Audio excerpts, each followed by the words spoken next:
Pelaporan LHKPN ini, Iqbal, bisa dilakukan dengan dua cara, yaitu dengan daring melalui website e-LHKPN milik KPK maupun juga secara langsung di gedung SILC milik KPK, yaitu di gedung C1 di ruang LHKPN. Namun tadi kami memang sempat melihat di ruang LHKPN ini memang tidak banyak pejabat yang memilih untuk melaporkan LHKPN-nya secara langsung, dan kebanyakan memang memilih untuk melaporkan secara daring, tentunya karena ini lebih praktis, kemudian juga lebih cepat, sehingga tidak harus langsung datang ke kantor KPK.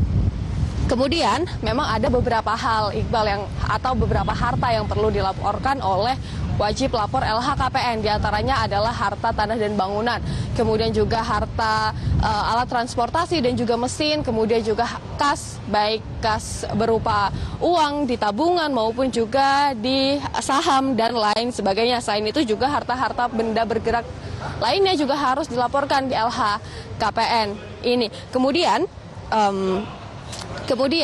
nantinya setelah pelaporan LHKPN ini selesai dilakukan, pihak KPK akan melakukan verifikasi.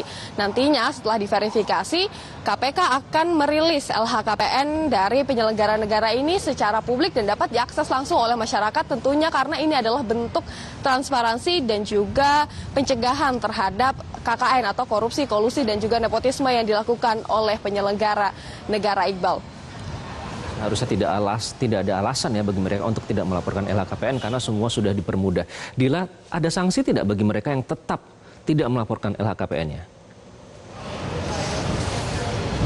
Ya, Iqbal, kalau kita merujuk dari peraturan KPK nomor 2 tahun 2020 khususnya ini para pejabat atau penyelenggara negara dan juga wajib lapor LHKPN ini wajib untuk melakukan pelaporan yang pertama ketika awal mulai menjabat, kemudian yang kedua ketika berakhir masa jabatan atau memasuki masa pensiun, kemudian juga ketika pengangkatan jabatan kembali setelah pensiun ataupun juga selama masih menjabat. Memang kalau kita melihat dari peraturan KPK ini tidak ada sanksi langsung yang dapat diberikan dari KPK kepada para pejabat atau penyelenggara negara yang masih ngeyel untuk melakukan pelaporan terhadap LHKPN. Yang bisa dilakukan oleh KPK ini adalah memberikan surat rekomendasi saja kepada instansi maupun juga atasan langsung untuk memberikan sanksi administratif. Namun, Iqbal, nantinya sanksi apa yang akan dijatuhkan ini tergantung dengan instansinya masing-masing. Misalnya kalau di Kementerian Keuangan, kalau kita melihat dari PMK atau Peraturan Menteri Keuangan, ini bagi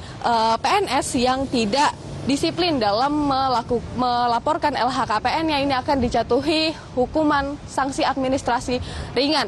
Memang hukumannya ini hanya sekitaran teguran lisan, kemudian juga teguran tertulis, hingga pernyataan tidak puas secara tertulis. Kemudian kalau untuk pegawai negeri sipil atau PNS yang mungkin tidak melaporkan LHKPN, ya biasanya yang diminta untuk melaporkan LHKPN ini pejabat fungsional maupun juga pejabat-pejabat lain yang diatur oleh undang-undang.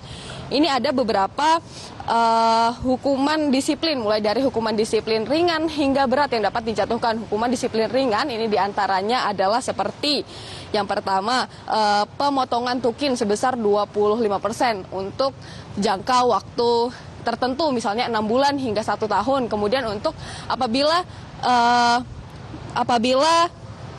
hukuman disiplin berat ini bisa sampai diturunkan jabatannya hingga pembebasan jabatan selama 12 bulan. Nah, tentunya sebenarnya seperti yang Anda sampaikan tadi, Iqbal, tidak ada alasan bagi para penyelenggara negara untuk tidak melaporkan LHKPN-nya. Apalagi sekarang KPK ini sudah memperpanjang masa pelaporan dari LHKPN yang sebelumnya selesai di tanggal 31 Maret ini diperpanjang hingga 11 April. Sehingga memang diharapkan agar para penyelenggara negara ini dapat semuanya patuh terhadap LHKPN, kemudian juga dapat melaporkan LHKPN-nya tepat waktu, benar, dan juga lengkap. Demikian yang dapat kami sampaikan dari gedung KPK, Iqbal. Untuk sementara kembali dulu ke Anda di studio. Baik, Fadila, kita nantikan bersama. Terima kasih, Fadila Syarafina melaporkan langsung dari gedung KPK Jakarta. Dan pemirsa, demikianlah headline news untuk saat ini. Sesaat lagi Newsline akan segera kembali untuk Anda.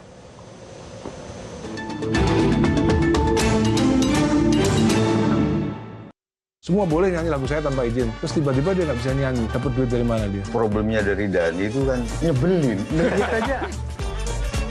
Gimana sih hubungan Mas Dani dengan Jokowi dan Ahok sebetulnya? Saksikan Q&A kali ini dalam episode spesial Risalah Dani. Karena setiap pertanyaan selalu ada jawaban. Kalau misalnya ada sesuatu yang besar, ya mungkin